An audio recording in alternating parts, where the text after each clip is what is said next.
అనకాపల్లి జిల్లా నక్కపల్లి మండలంలో భారీ స్టీల్ ప్లాంట్ ఏర్పాటుకు సర్వం సిద్ధమవుతుంది.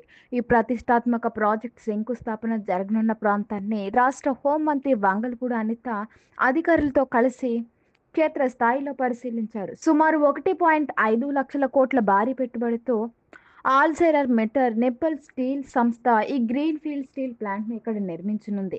ఈ నెల 23వ తేదీ రాష్ట్ర ముఖ్యమంత్రి నారా చంద్రబాబు నాయుడు, ఉప ముఖ్యమంత్రి పవన్ కళ్యాణ్, ఐటీ శాఖ మంత్రి నారా లోకేష్ చేతుల మీదుగా ఈ ప్రాజెక్టుకు అట్టహాసంగా శంకుస్థాపన జరగనుంది.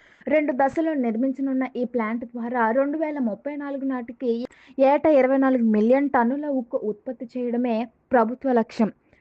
ఈ మెగా ప్రాజెక్టుతో అనకాపల్లి జిల్లాలో పారిశ్రామిక అభివృద్ధి దశ తిరగడమే కాకుండా స్థానికంగా వేలాది మంది యువతకు ఉపాధి అవకాశాలు లభించనున్నాయి.